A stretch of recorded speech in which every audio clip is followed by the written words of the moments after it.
to episode 1 of Between Two Bunker Rakes. We're here at Victoria Golf Club. This week we're celebrating our 125th anniversary. We're hosting the Canadian Mid-Amateur Championships, and it's a great opportunity for us to talk about a lot of what we do on the golf course, some of the cool things that we're doing. I'm sure a lot of you heard Mr. Robertson here speak on drones and data and robots and a lot of cool stuff. So we'll be doing some videos just to touch on those things as we go throughout the week here. But off the top of the list, why not talk to the man behind all the plans and get a few tidbits from him on what's going on, what makes him tick, and have some fun. So awesome. Thanks, TJ. Mr. Paul Robertson, Superintendent, Victoria Golf Club, thanks very much for joining us. Sorry for my cold wet hands. On Between Two Bunker Rakes. I'm your host, TJ Creamer. So first off, Paul, why did you want to become a golf course superintendent? Well, that's a long story, so maybe to make it a short story, I was a young high school student. My first job was fine option, so I'd done something terribly wrong and had to go and work off a fine, which was working at the golf course for free. And I fell in love with it. 14 years old, I just absolutely loved the golf courses, so I continued to work at a golf course 14, 15, 16, 17, 18, and then I went off to university and was a math major doing a science degree.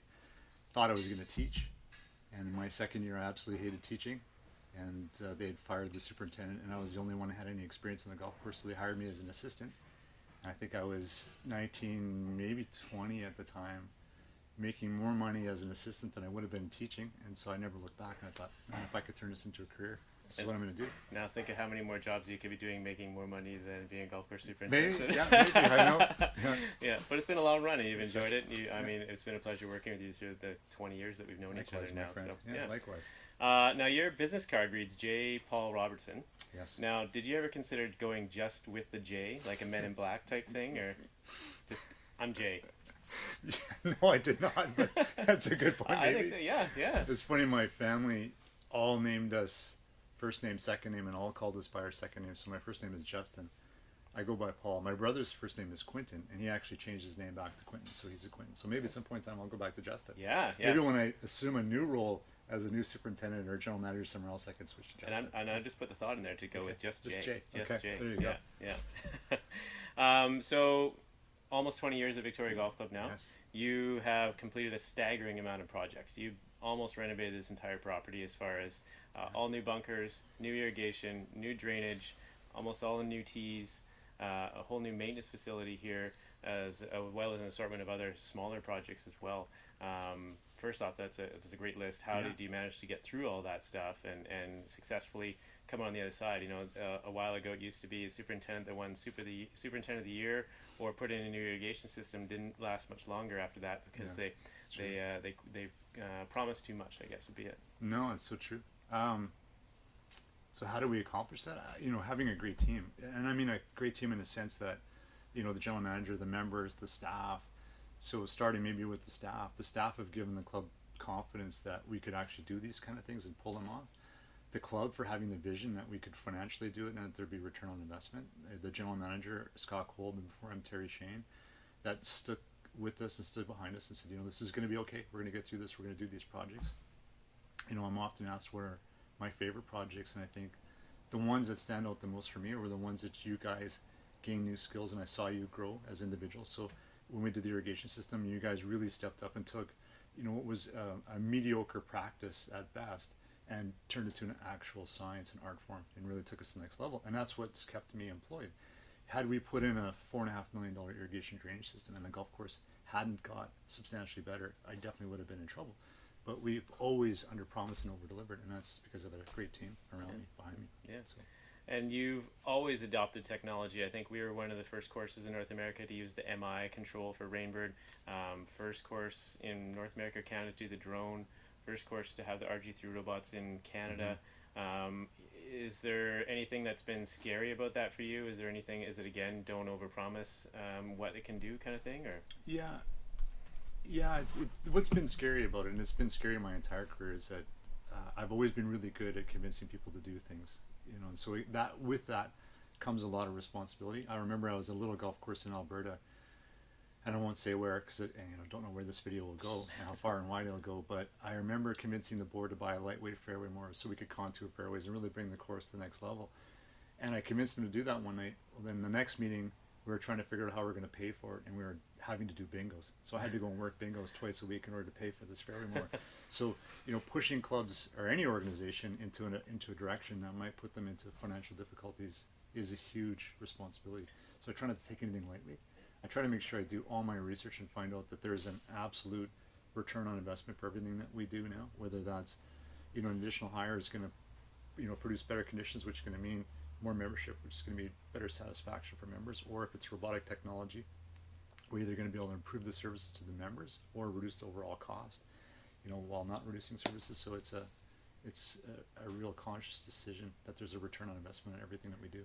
Yeah, what I took from that key, especially when you tell a story about working the bingos, is that you take responsibility for those decisions. Totally. And success or failure is based on you. That's a lot of load to put on your shoulders all the time and to deal with. I think it's a characteristic of people who get in this industry. I don't think you get into this unless you're, or maybe you don't survive in this industry unless you're not prepared to take the weight of a lot of things. You know, you've got the weight of your family and not being home a lot of times. You've got the weight of a live, living organism out on the golf course, you know, your grass, your plants. I was doing a quick calculation last night, and Victoria Golf Course is worth somewhere between $500 million and probably $700 million just as land value. Wow. That's a huge responsibility, you know, and I'm looking after this for us, but also for future groups and people and members and generations. Yeah. And if we mess this up, this might be real estate in a couple of years, or 10 years, or 100 years, and I want to make sure this is around for 1,000 years. Yeah, a lot of responsibility. Yeah, with 125 years behind us, you know, 125 to go, and many more, hopefully. Many more. So so with your 30, 40 years in the industry now. Yeah, I started when I was 14. I'm 49, so long time. What's the best piece of advice you've received in that time? You know, it might be life related or golf related or anything along those lines. So a couple ones that stand out in my mind. One was my dad. He always said to me, "Can't be a little bit pregnant. Lying is like being pregnant. You know, either you lie or you don't." He said, and you don't want to be somebody who's a liar. So I've always really tried to tell the truth, unless it was going to really hurt somebody. You know, honesty has been something that's always been really important to me. And I'll shy away from a conversation just so I don't have to tell the truth. But the reality is, you know, telling the truth is super important to me. Yeah. The other one is actually recently, on maybe 5 years ago, I heard this on Manager Tools, where as a manager you have an obligation to delegate if you can. If there's anything you can delegate, you have to delegate it. Otherwise, you're really not doing your job as a manager, and that's been hard for me. I grew up wanting to do everything and be everything to everybody, and be the guy who's calling all the shots and who's you know, invaluable. But the reality is, you just burn yourself out. You maybe not doing what you're really being paid to do. You know, like I mow greens, or I'll change holes, and I'll do, you know, things on the golf course, maybe not necessarily the best use of my time some of the time. So I try to delegate. Those are the two things that I really work on: honesty and delegation. Well, and I think the delegation has been fantastic for us as a crew, because I'm one that I want to take a lot of responsibility as well. You know, we've known each other for 20 years, worked together for probably 12 to 15 of those, and assistant now for 6 or 7 years. So we've worked out a great system between us, and you delegate down to me and I delegate down to our staff, and we're able to empower our staff. We're going to be speaking with a number of our staff over this week to talk about sort of their individual areas, and I was speaking with one of them yesterday, and it's his first year here, and he was saying how much he enjoyed just his responsibility role. Here's my role.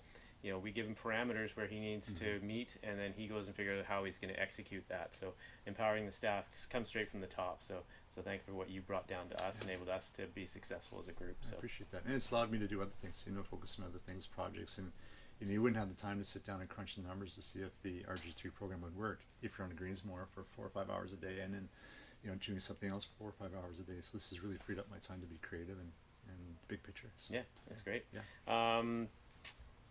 Do you have a daily habit that you would say allows you to be continually successful? Used to. You go through habits. I do. I'm a habit guy. I read something and I'm like, okay, I'm going to do that for 6 months. But what book did you read that said to go through a cigar smoking habit? That was Divorce.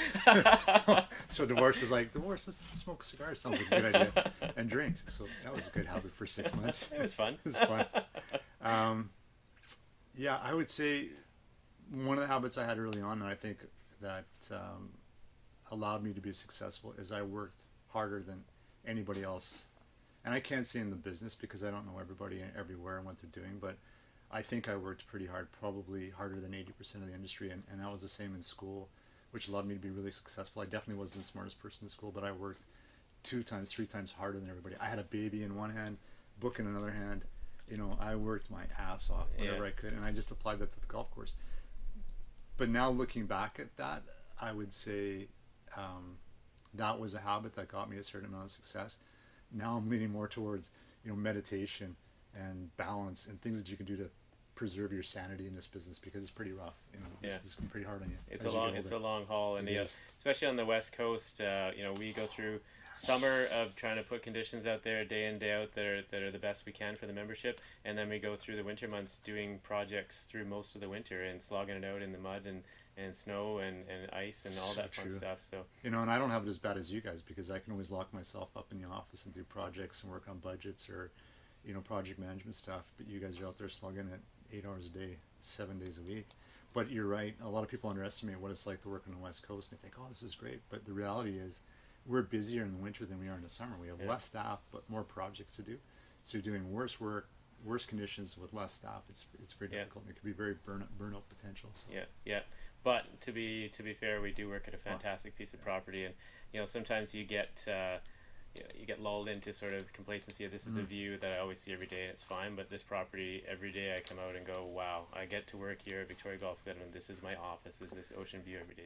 That's worth $500 to $700 million. Yeah, that's right. So, it's one of the habits that I've recently adopted as well, or adopted, is every morning I've been going out and taking a picture of myself somewhere out on the golf course, because this isn't going to last forever. Yeah. You know, I could be here today and gone tomorrow, so gotta appreciate that. Yeah, excellent. Yeah. So all that considered, what advice would you pass on to someone else considering entering or working their way up in this industry? School. I mean, school's never done me any harm. Anytime I get an opportunity to go and speak at a college or university, I always say, every time I've gone to get the diploma degree, master's degree, my wages increased substantially. But more importantly, it gave me options that I don't think a lot of people would have had. You know, to get this job at 29 years old, and most people wouldn't have got that opportunity. You know, to put it in perspective. I actually measure myself to that. I'm like, when did Paul get the superintendent's job at Victoria Golf Club? 29. I'm like, wow, I'm a long ways behind of his accomplishment list. Everybody has a different path, right? You know, and I maybe peaked early. You know, so look, I had kids. I had a child at 24. I had a career at 29. You know, and I'm at the other end of my career where you're at the beginning of your career. Not even the beginning, you're in the middle of your career. Right? I was going to say, this looks like I'm kind of more middle. That's right.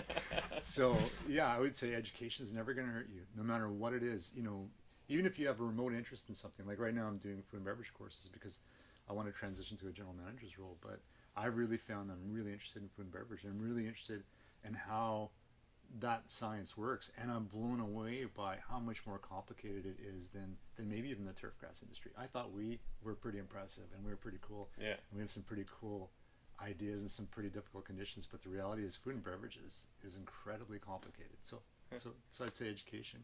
Yeah. The second piece of advice is try to figure out early on exactly what you visualize success to be, and don't pass it along the way. So, yeah. Wow. Oh, I like that. I haven't heard that. we talk a lot, and we have a great relationship, but I haven't heard that one, so I like that. Yeah. Yeah, it's a hard one because I get choked up just thinking about it. We were going to end on a positive note, so let's do that. Yeah, let's not go there. So. But again, congratulations on all your success in life. Congratulations on close to 20 years of Victoria Golf Club, and the product that we're putting out on the golf course this week. I think we're being respected and appreciated by a lot of the members, and a lot of the people come to play. So thank you for everything that you do to set us up to be successful on the property. And thank you very much. Thank you for the opportunity. Cheers, buddy. Yeah, thank you for joining us on our episode 1 of Between Two Bunker Rakes.